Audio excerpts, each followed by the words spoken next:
definitely a lot of different types of screen door locks out there. And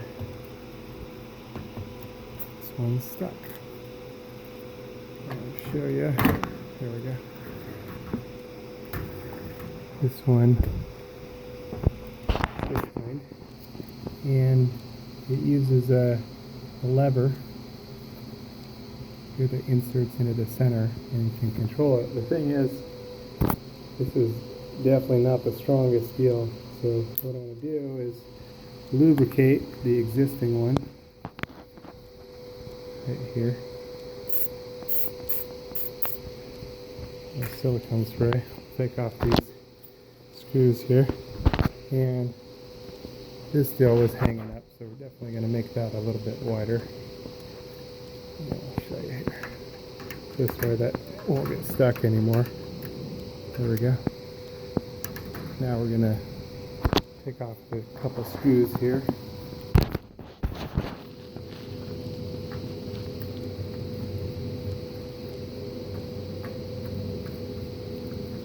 Front plate. And I'm using silicone spray, which is a little stinky. That's not always possible. But here we go. You can see the old one is stuck in there. And what I can do is maybe pull that a little bit. There we go. And make sure it works nice and easy now, and it does. Just turning it with that my pliers. lubrication, it might be kind of tough, and that's what makes them break, because if it's hard to turn. Now I'll pull out the old piece with my pliers. Easier will make it a lot less likely to break. Insert the new piece. What we'll do is insert this here. There we go. Seemed to work pretty good. And now this slips over the handle, and we can tighten down the little Phillips screw.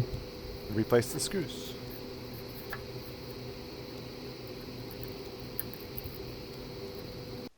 Okay, and here it is. Now it closes and it doesn't get stuck, and pushing it up latches it. And it's preferable for it to be that way so that it latches when it's up. That way if someone closes the door, it doesn't lock them out by accident, something along those lines. Gravity being what it is. Now this one's all fixed. You could adjust the latch a little bit, squeeze towards the wall so it's a little bit tighter, but that's that. And there are a ton of different types of screen doors out there. This is the lever lock type. There's just so many different brands of screen doors and different locks. Some of the locks will work interchangeably, like the latch pieces and such, but sometimes you have to switch out the latches. There's the insert piece, and you can actually take out the insert and replace that with this particular kind. Again, there's just so many different types, but that's this one. All fixed there. And maybe, Lord willing, I'll make some other videos showing different types of screen locks. Time will tell. We'll see.